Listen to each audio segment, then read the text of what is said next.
Good evening once again. Welcome to our presentation. It's my great pleasure to introduce Harald, who is kindly helping me today and will introduce useful tools and websites for creating e-learning content. And also, of course, I'm very happy to at English Online create these webinars for our professional development, for our e-volunteers, and for those professionals who join us on Tutelar or anywhere online in our online community. So we are always welcome to for any new ideas. We welcome you to join our e-volunteer group and just to share your experience with us. So the topic we will discuss today is tools for creating e-learning content. So I will mute my camera now. Jill, I'll turn off all your camera if it's on your part, okay?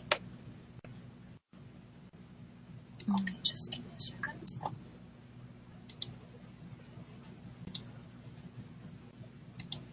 All right. So let's start with our agenda.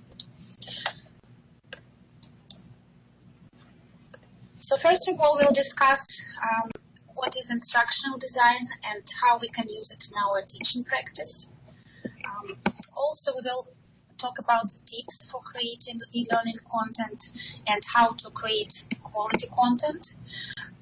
Then we will help you with the platform. We will talk about the platforms and the tools that can be easily used to create courses or just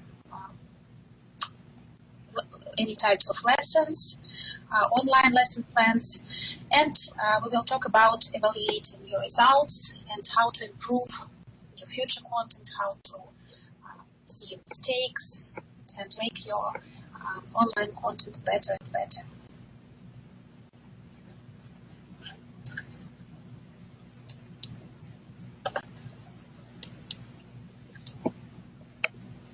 As we know, instructional design is very popular nowadays, and all over the world, different types of institutions, colleges, universities try to put all the content online and involve as many learners as possible from different countries from around the world. And English Online also tries to not only create online content, but also to inspire our volunteer group, our volunteer team to share their content, to share the tools that can help us create this content. And my first question to you, how do you understand what is instructional design? Is this topic close to you or not? So please type in the chat box. Have you created any online content before? Do you think it was successful, or you had any challenges? So what kind of understanding you have of this topic? Can you please type in the chat box? So if you haven't created anything yet, just please share with us your idea. What is instructional design? What does it mean to you? Or maybe what you are looking for when we talk about instructional design. Okay, you haven't used, but still, what are you looking for?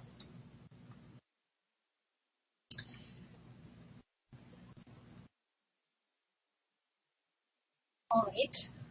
So yes, Jill created online content using hot potatoes, and actually we discussed it already. But today we will talk about some new functions that this tool has got.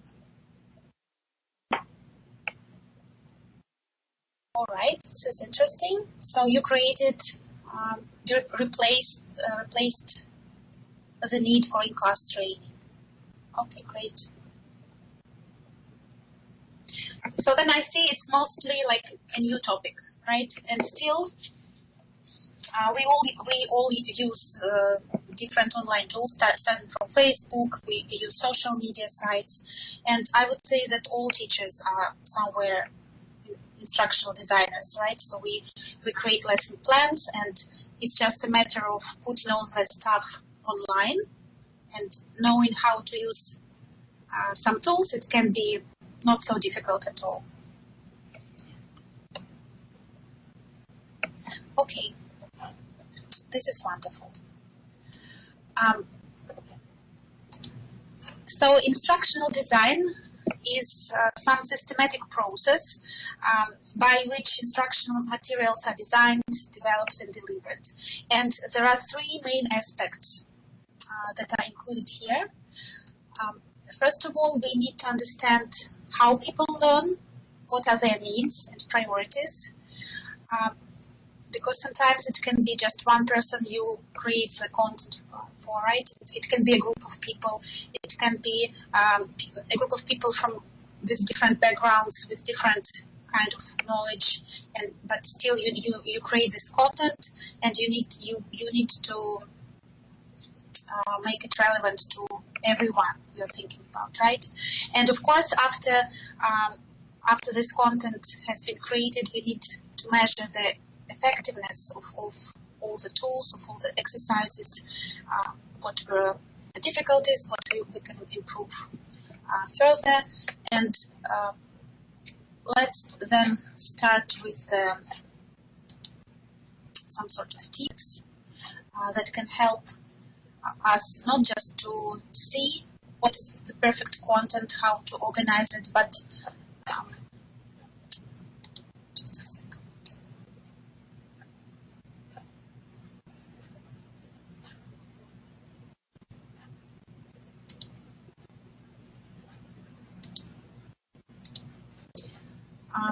So let's start with the tips that can help us see the bigger picture, right? Not only what to create, but how to create. And if you just go to the internet, like if you search on the internet for any type of specific tips that you need, if you create just one lesson or if you start creating like a whole course, you will find lots of tips. So we will discuss just maybe the basics, and if further you need some more information, you can even find, I hope you can find some online courses how to create e-learning content yourself. So the first tip that we'll talk about is know your audience. So we need to know who are we creating the content for. It's most important here to understand the needs of your audience. Sometimes we see that the courses and the lesson plans that have so much great information, but if we start analyzing what kind of people are behind the screen and what they're looking for, then we understand that the learner, the person, especially if it's an adult person, may not need all the extra information that you put into your course. So when we think about this lesson, we should think about the most important things that can be interesting for your learner, that can be useful. So the next thing we think is important here, we should always stick to the theme, to our theme that we present, and we should be experts in this theme. We should whether search for lots of stuff and extra information online before we start speaking about any particular topic. Here we can recommend to find some books or just online materials, and then analyze them and put them into one place, reorganize these materials, and take the most important useful information for your audience. The next tip, I think that can be useful here. We should mix up different type of media together and present maybe the same question, the same idea from different perspectives, from different points of view. Because when people come from different backgrounds, they may know some kind of, they may have some kind of understanding of this question. But if you give other perspectives, they may find some new information that they haven't met before. Another great idea when you create online materials courses is to use games to make it interactive and fun, even if it's for adults. We all like some entertainment. So gamification is a topic in the e-learning industry that grows in popularity, and it proves its. So the results that it brings to our class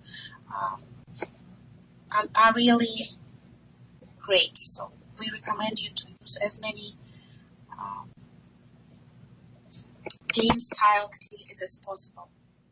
And the last tip we'll talk today about is how to evaluate the results, starting with your learners' results, what they have achieved, and what your course, how your course went, what improvement needs, what kind of recommendations your colleagues or maybe even your learners can give you to make the next lesson, the next course more interesting and effective. So these are the kind of tips that I wanted to talk about. So do you have any questions so far? So this particular webinar is not just about instructional design, right? Because it's a very broad topic, and I'm not in charge of teaching you how to create online courses. So my idea is just to encourage you to start small, right? To start with maybe some online activities, and now we will discuss what tools you can use for that. So the sound is really choppy. I'll try to.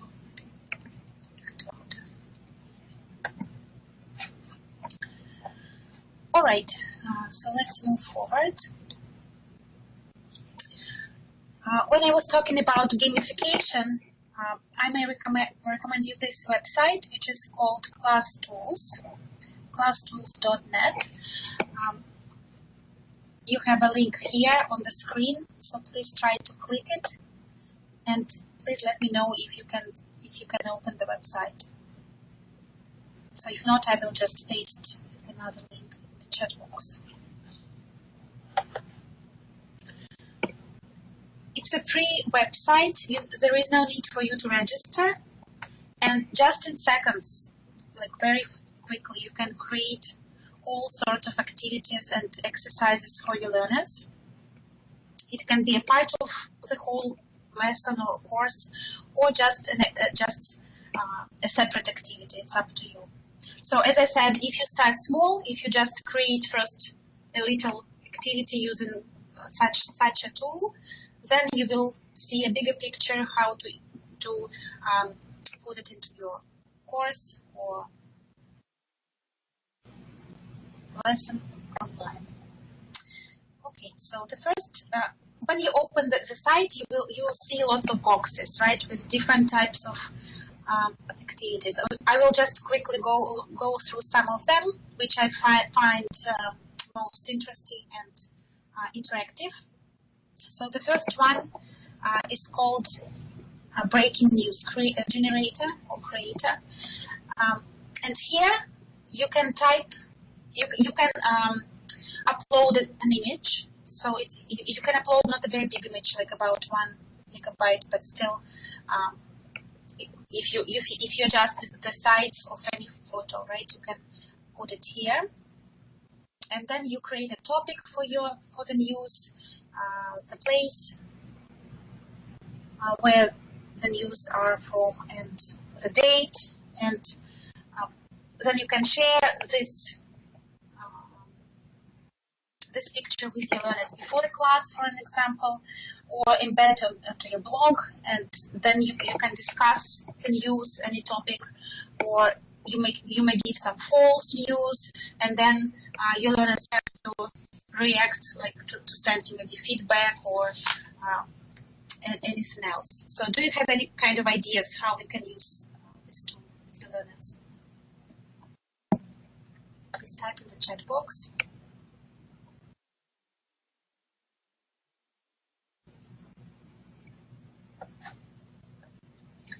So what do you mean by reading? So just if you have some ideas, like maybe you've used something like that before in your classroom. Like as I said, if you create some false news, maybe you heard something on the TV today, and then you just give false information, then your learners have to disagree with you. So here we can learn how to disagree. Anything else? Okay, describing the picture. Yeah, using all sorts of tools, like you can, like Photoshop, you can create funny picture of someone you know, and then just share some funny news, and then the learners have to maybe to ask the questions or to describe this picture, all sorts of exercises, right? Thank you. So the next tool this website presents is called Fakebook. I think it's really a great opportunity to create fake profiles, imaginary profiles, whether it's about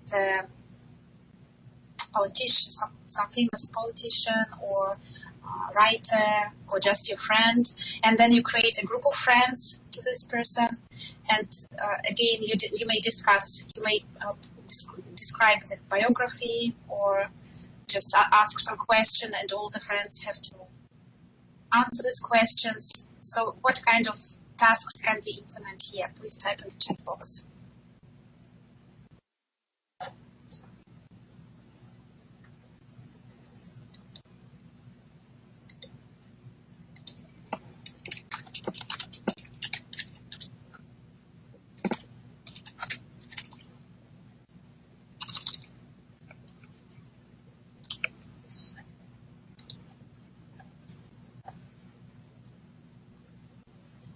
Right, we can introduce some famous person. What do you mean by introduction? So we can, it can be a reading task, right? Or it can be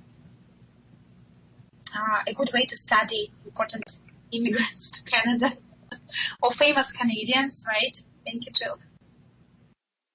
All right, of course, you can even prepare yourself for, like if we speak about settlement, right? You can even prepare your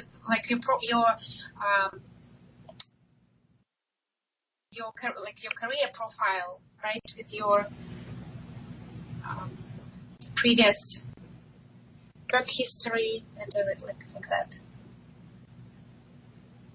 How they see themselves in 5-10 years. Very nice. Thank you, Mary. Again, we can study a bunch of grammar rules. We can correct mistakes, right? We can give false information in the profile, or if we describe appearance of the person, again, in comparison with the picture, we can give some false information, and the learner will need to correct this information. All right, great, thank you. So I really like the next tool, which is called 3D Gallery. And here on the page, on this slide, I also give you a link to the Creative Commons page. If you just click on this link,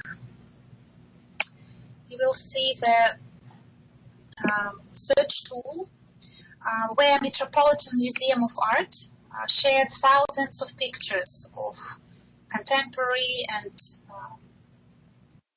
classic artists, so that you can not just look for the pictures of your own, but you can create actual galleries, like museum galleries here, and it's so interactive. It it gives you just a sense of presence, as if you are at the museum and the room is just, you just go around the room and look at the pictures. Also, you can, what is great here, you can add the description, some notes to the picture, or you can even upload some kind of videos. If we're not talking about just paintings and arts, you can present any kind of information just in a way of this 3D gallery.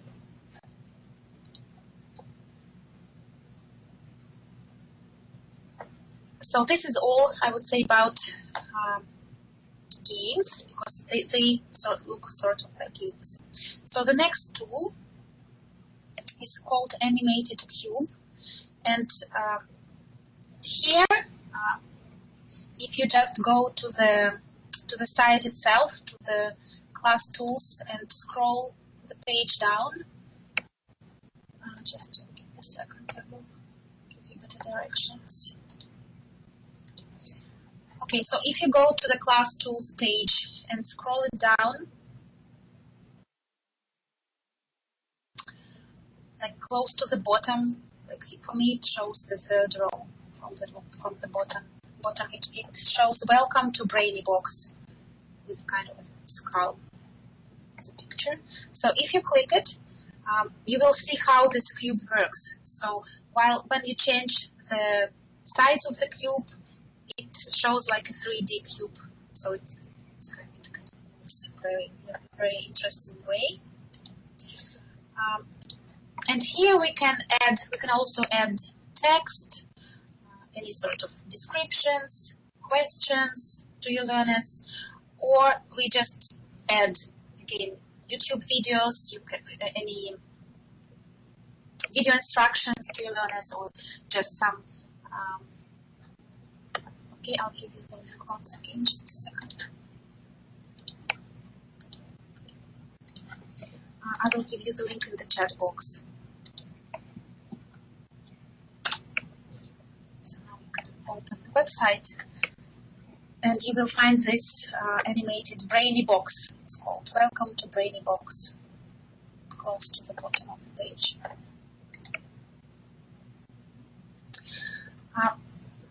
If you click on these buttons, 1, 2, 3, 4, 5, you will see how the cube changes.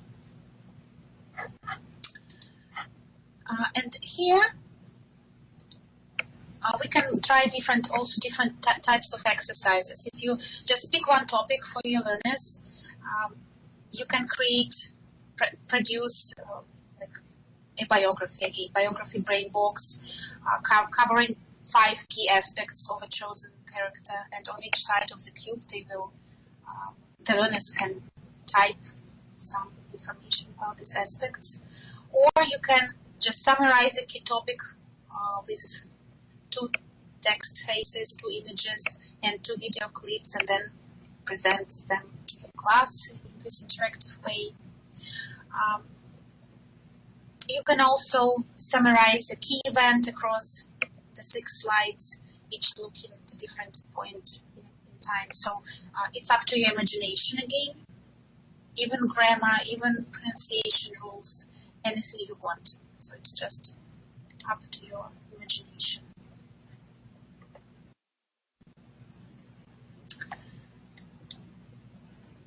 Okay. So this website presents us this kind of interactive games that are super easy to create and embed, or just share with your learners as a download file, or just as a link. So I really encourage you to use it with your learners as a part of a course or a lesson. And now I'm happy to unmute Jill. Jill, can you hear me? Yes. Yep. Okay, thank you. So now, Jill will present some websites and platforms that on the one hand, you can with some of them you can create your personal content and use it with your learners. On the other side, the site shows us how the quality content is created, right? So how to maybe to look at the examples of the great exercises and then try to create your own. Okay, Tatiana, did you want me to be able to move oh, here we go. Okay, that's great. Okay, my name is Jill Hart, and I'm an e-tutor with English Online. And I just wanted to show you a website that I think is really useful. It's called Studyzone, and the link is shown in the bottom on the left-hand side there. It was created by the University of Victoria, and it's, of course, free to use. So one of the wonderful things about this website is that it has information that's graded by level of learner.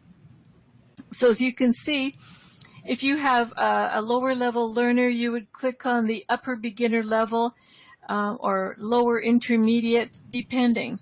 So looking at the upper beginner level 200, I clicked on that, and then I've shown you at the bottom right what pops up.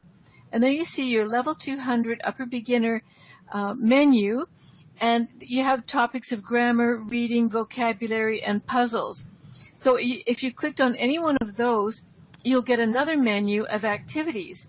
And I'll go to the next slide. In this case, I would have clicked on grammar. And here are here's the menu of grammar topics: adjectives and adverbs, comparatives, count nouns, non-count determiners, and how to make questions, and prepositions, which are a lifelong learning situation, it seems. They're so tricky. So that's what you have a lot of choice there. And in addition, the one that I'm going to show you next was for a lower intermediate, level 300. And I clicked on grammar, and I was trying to teach my class about modals of would, could, modals of politeness. So this is just a screenshot of a part of the first page. There were actually 2 pages of theory. The nice thing about this is you can go over the theory with your student. I would never read it to them. I would want them to do the reading out loud. And then you would stop them. After you talk about, there's 4 questions are made with modal verbs: would you, could you, will you, can you. What's a sentence where you have used or could use would you? And then you give an example first and then see what they come up with, and then you can go down that list. Then you go further into the theory where it's really describing could you for ability of permission, asking assistance, and then you could do a dialogue with your students. Say, okay, you come up with something that you would like me to do, and using could you. And so then you can make up sentences back and forth and work your way through the theory that way. So they're getting the theory and they're also using it at the same time.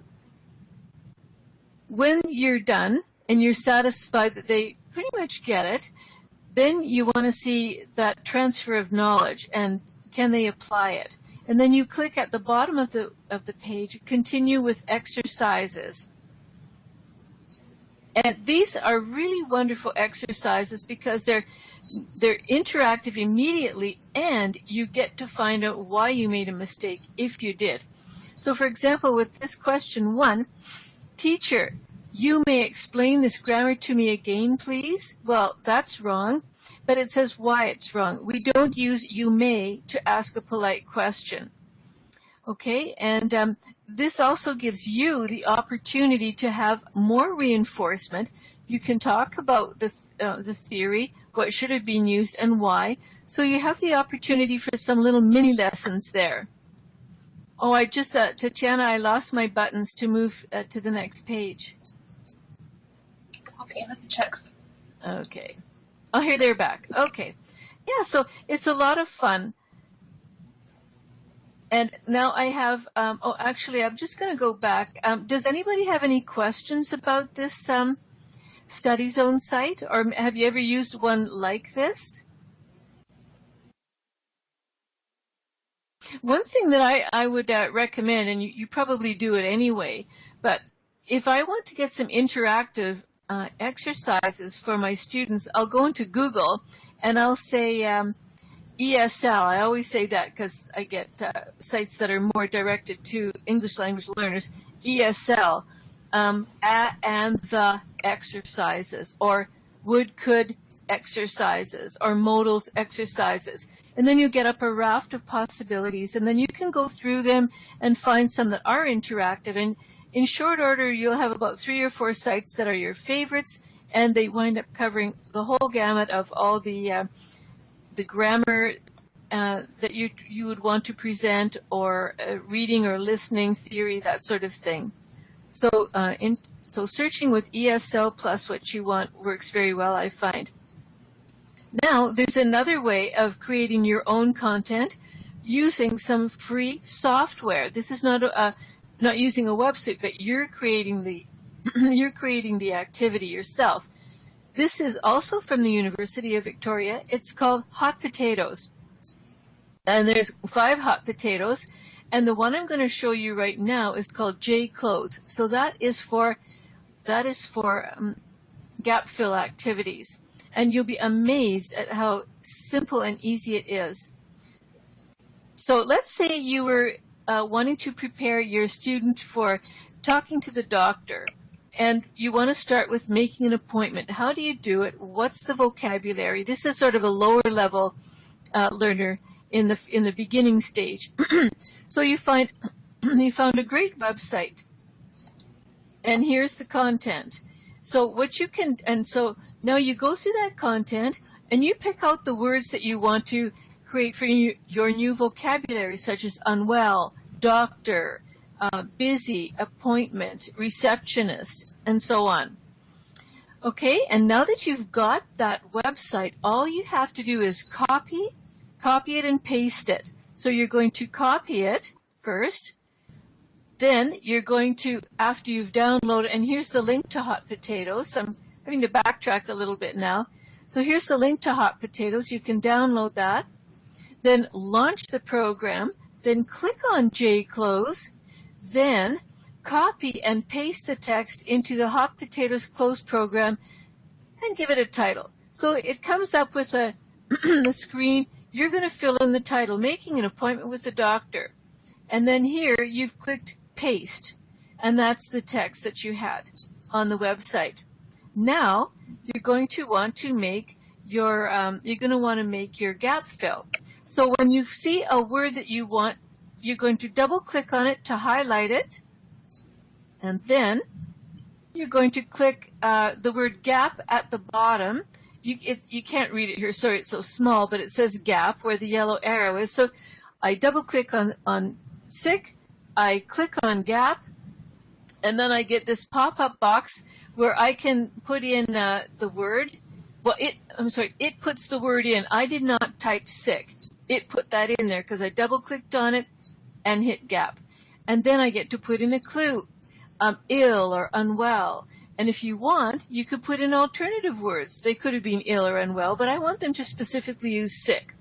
So then I click OK, and when I've done that with all my words, I've double-clicked on all these words, I've given my clues, and then it shows you those words in red and underlined.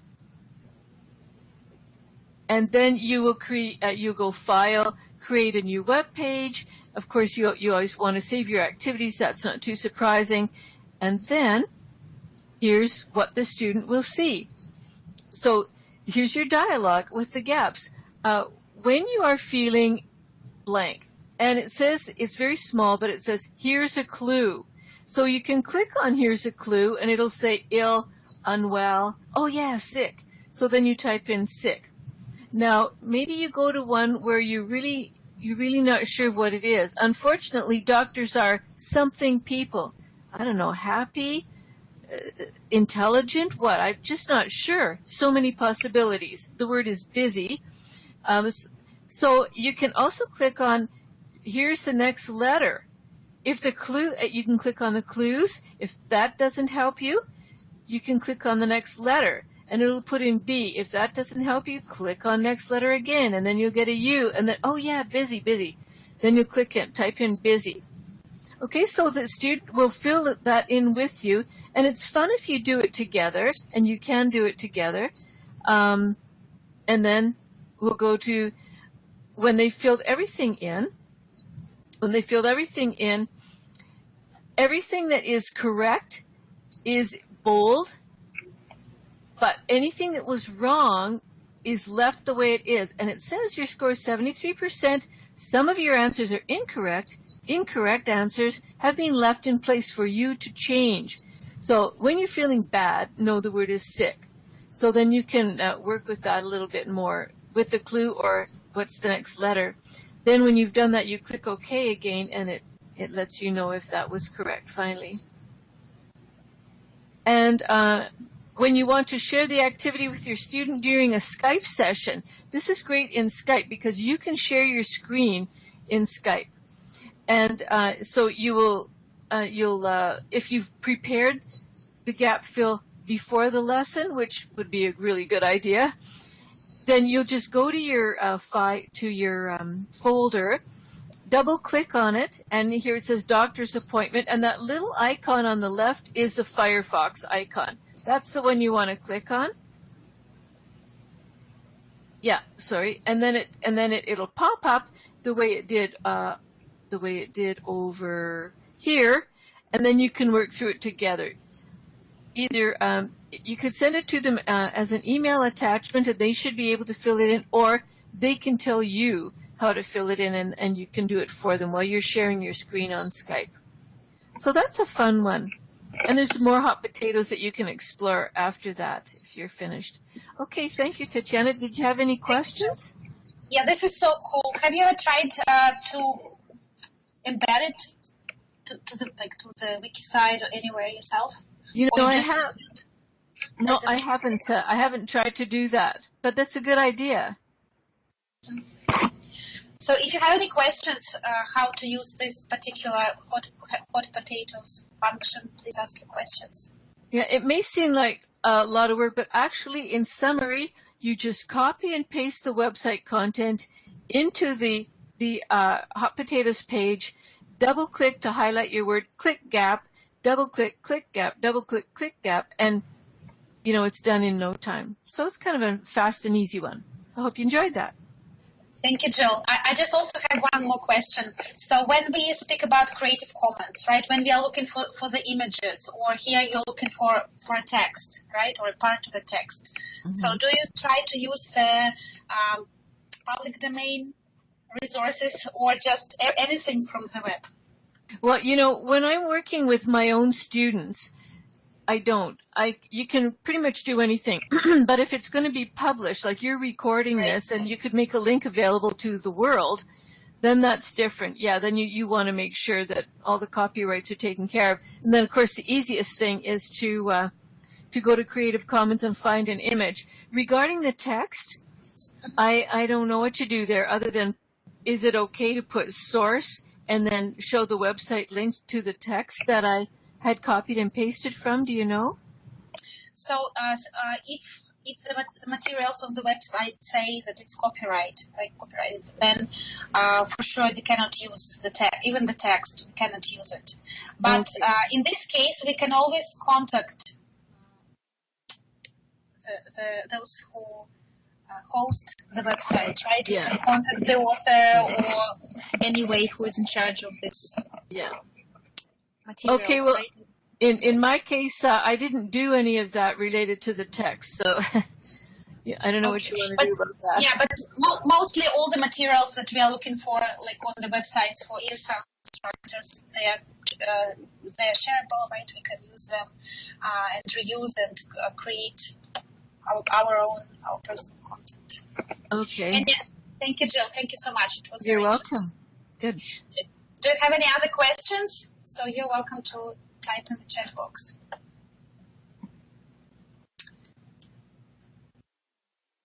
Try to hide your camera. All right. So now we have a couple of more slides. Okay.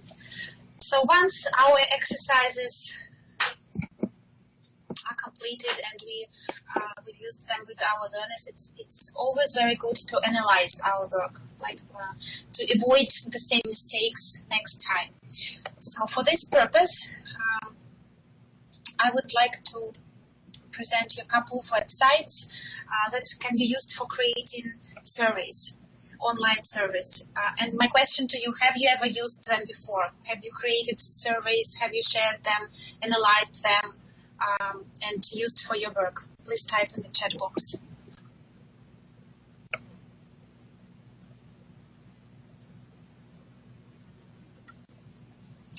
Thank you, Bushra. So then it's a good chance to start doing that. Oh, great, Mary, that's great. So do you find this service effective? Can you just, before I give any further information, can you just share your experience? Do you find them useful? How do you use this data? How you maybe change your materials or resources, courses, lessons after this service?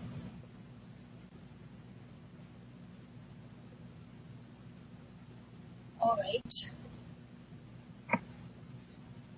Mary, do you find this service useful?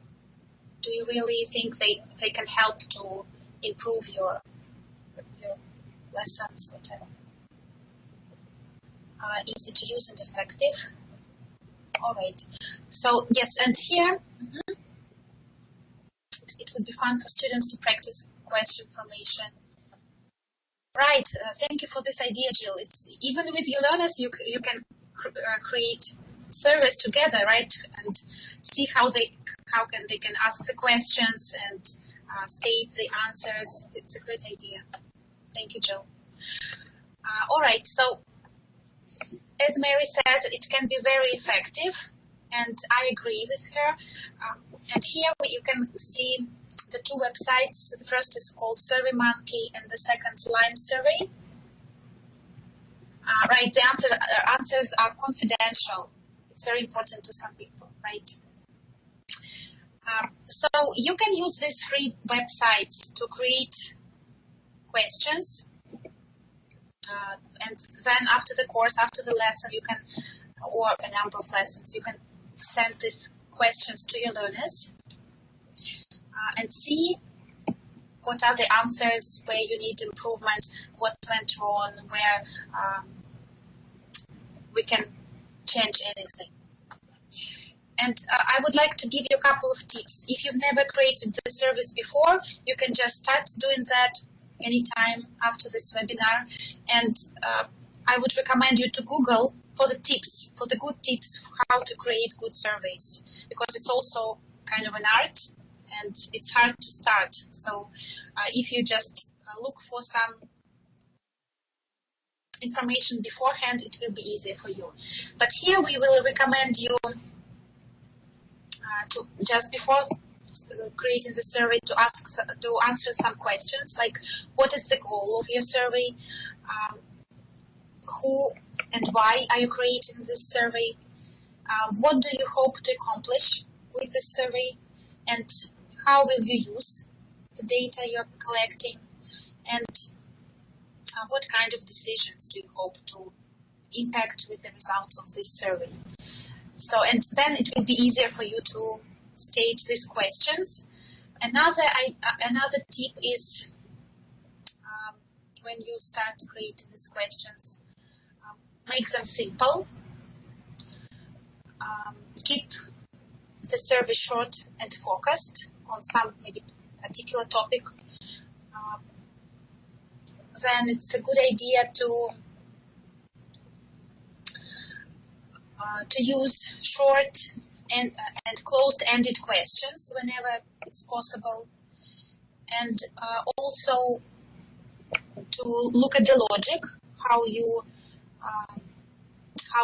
the questions follow each other so that it is logical.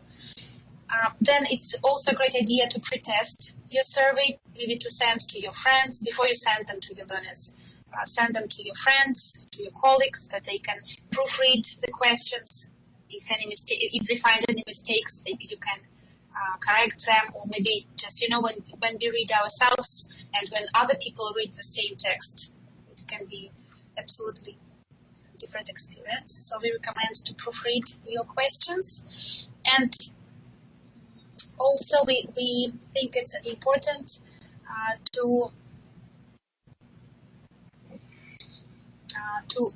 give the feedback, right? To always give the feedback to your learners after they if they answer, if they participate in the survey, and if it's not anonymous, of course, right? So then they can have some feedback from you. All right. So basically, this is everything that we wanted to talk about today.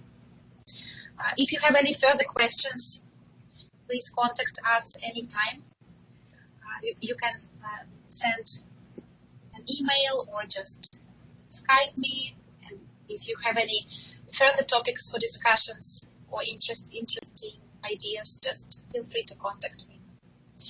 And of course, we always invite those of you who have never participated in the volunteer program to join us. And also, if you want to receive a certificate of participation, please forward me your email, maybe today, later in the evening, or tomorrow morning, and I will be happy to provide you with the certificate. Thank you very much for joining us today.